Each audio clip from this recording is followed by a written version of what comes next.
There are many ways of doing away with reservations. One is to say that suitable candidate has not been found. You are then required to give an undertaking that the next time the post is advertised, a suitable reserved candidate will be taken. But again, the same thing, you can say that it's not, you are not finding suitable, none found suitable. And this can continue. Okay, and this has continued for so long that in 2004, the Dalit Samanvay Samiti, led by the then Joint Registrar of Calcutta University, Mr. Nitish Vishwas, he launched an agitation demanding that from now on there should be a special recruitment drive only for scheduled caste and scheduled tribe candidates. And 2005, 2006 possibly, there were those special recruitment drives. So in 2004, those who were considered not suitable, in 2005 they suddenly became suitable. Okay, and some of them have good publications, have been actually teaching. Some of them have, you see, generally scheduled caste teachers have started from school and then moved on to college. But the trajectory for the upper caste Bhadralok has not been so. They could have, they joined directly mostly college, or even if they joined school, that was for just a few months or so, like as a stopgap. But for them it was never stopgap that way. They stayed there, they taught there, and then they heard of opportunities, and then they took it mostly like that. But well, that's one. So 2004, I was talking to one teacher who was saying that well, in 2005 then the person became eligible, was taken in as a lecturer, and then, you know, and then this is kind of my PhD work in progress, so and have to, I cannot just give away all the data like that, but there has been a certain pattern that those who have joined the teaching profession after a particular date, after the special recruitment drives, have certainly complained of caste discrimination in the workplace. Earlier not so much, but after this, yes, there has been, especially if you were part of that special drive, special recruitment drive. Yeah, here there is one significant question regarding jobs. So regarding modernity as such, does caste play a significant role in government in the way that scheduled caste are still given certain jobs, like like you were saying, scheduled caste wanted, that's education. The other fields, does that happen here also? Like maybe are the scavengers still the scheduled caste? Yeah. They are still. And once it made news because was it a Brahmin or a Caste who had applied for the job scavenging? And even if they are from the non-scheduled caste, they would outsource it. They'll outsource. So if you get paid 20,000, you can give the actual person who's doing the tasks of scavenging 10,000, 8,000, and the rest you keep. Oh, that happens. That happens. The jobs are also. Yeah, I made some of my students, they were they had sociology elective, not from the honors class. So a group of students, I had asked them like, you go, because I was teaching them caste in the India paper. So I told them to do one thing, if you want to see how occupational profiles, if ever, have changed, you can see that the topmost and the bottommost have really not. And you can do that once you can go to the corporation in your own local wards and just get a list of those who have been employed as sweepers and scavengers. So when you do that, take the names and the castes. All of them were Dalits. Love Dalit. Navashudras and Ondrus. The Navashudras. And significantly here the question, in your paper also I found this point, the elites among the Dalits, like the much more mobilized castes among the Dalits. What, like, are there differences between these castes also? That is a significant question which comes everywhere recently. What is the Dalit identity? Like in Andhra you have the Madigas saying that we haven't got enough representations in reservation. The Mallas have more. In Kerala the Pulayas have more, whereas the Arundhati are, and those castes don't have. So does that thing happen here also? Is there a division on that basis among the Dalits? Yes, it does. It does happen. It does happen. And Particularly between two numerically strong castes in southern Bengal, okay. Navashudras and Ondrukotras. And generally in northern Bengal, the Rajbanshis had some kind of dominance that way. I mean, they didn't have to face that much of caste rivalry Okay. within the group of called scheduled castes, but here, yes. Here one more question. How, like, we have two parties, Congress and the Communist. In relation to the scheduled caste or the Dalits, what are the differences?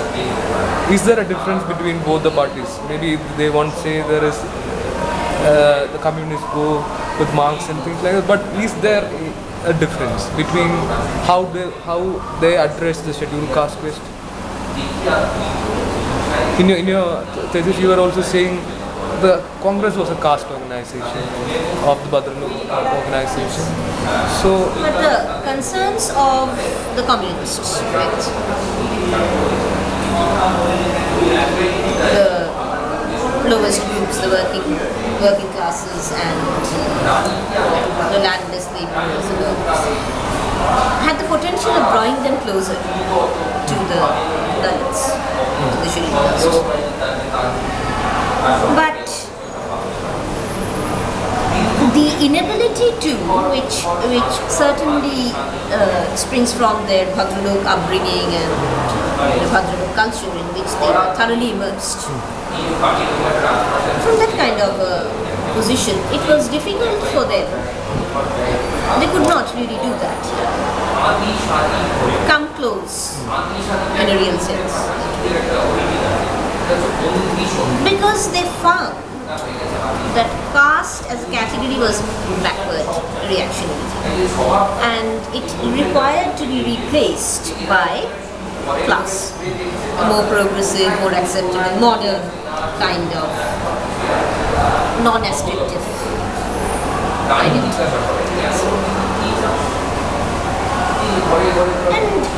And when they located class, it's strange that they would write that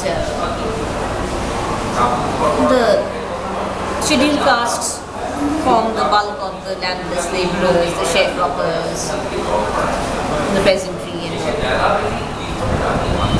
Yet they refuse to organize them using caste as a principle. They would somehow either try to quote unquote elevate, make caste more appealing to the class, elevating it, but without actually looking at how, among many other ways that relations of production were structured in India, caste was a very important process. So naturally, if you keep talking about class and at the same time you keep saying that caste is not so important, class is important, you obviously alienate these people because who have first and foremost experienced discrimination based on caste. Class makes sense much later.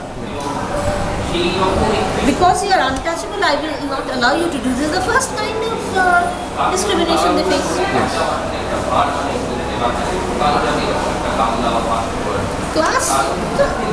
Class and caste. You cannot understand class without a proper understanding of caste. Here, do you mean to say that caste was never addressed by communists, or do you mean to say that caste was considered as a problem only of the lower castes? See, if you would, this is a common problem. Everybody thinks that here in Bengal, that if you are talking about caste, then you are either addressing issues related to Dalits, scheduled castes, or the OBCs, or you are part of them. Otherwise, you wouldn't talk about caste. Apparently, all the rest, that is the upper castes, and all those who qualify for the category general, would are castes. That kind of an understanding continues. Those who have left backgrounds, if you go and talk to them about caste, they will think that you are talking about Dalit issues. But if you say that I'm talking about upper caste dominance, there is dominance. There is middle class dominance. You can talk about middle class. So there is this constant slippage between upper caste and middle class. And this left insistence on class being important. In a way, it did appeal because they too faced class discrimination, right? Caste was the primary form of discrimination they faced, but which was also, it could be shown that the person is a zamindar. Yeah. The person owns land. The person owns your labor power. You have to labor for this zamindar, or you have to labor for this tenure holder.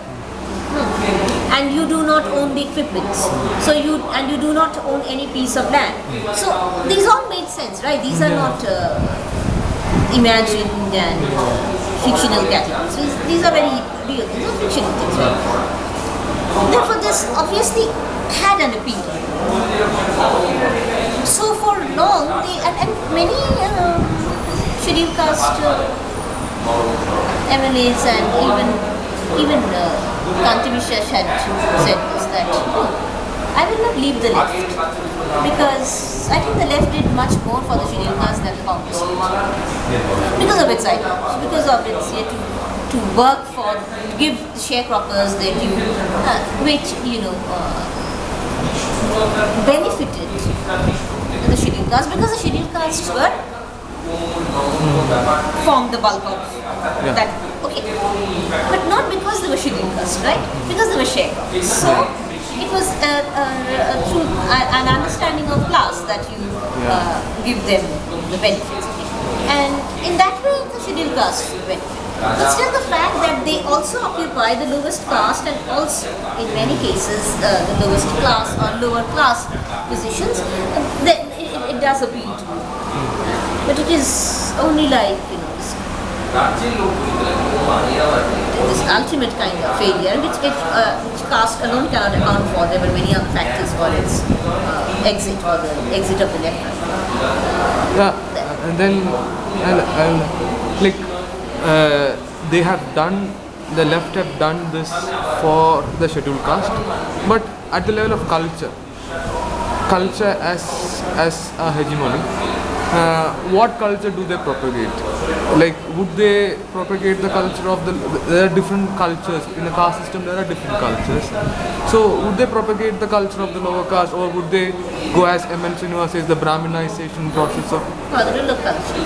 That is what they propagated. Would they ever go associated with them as, or would they say you have to give? That is the whole concept of the left. There's a certain patronizing attitude. That is right. In Rhyming Revolution, Rajarshi Dasgupta talks about this.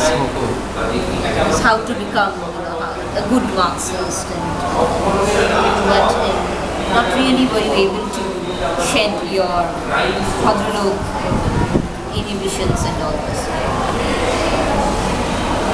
And you more or less did consider your Bhadralok culture to be a better culture than popular culture and all.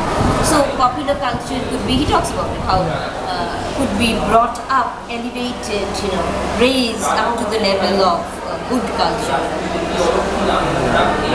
That has never been the case. They never tried to take the culture of the Dalit service or uphold that culture as the ideal culture. Let's ask a question. You were speaking about land. What is the question of land? Do Dalits own land here? I can't give you the exact figures. I read it in the same book by Shankar on the condition of the scheduled castes and scheduled tribes. Very few own land. Some of them, I can't give you the exact figures in percentages. That I can get back to you with.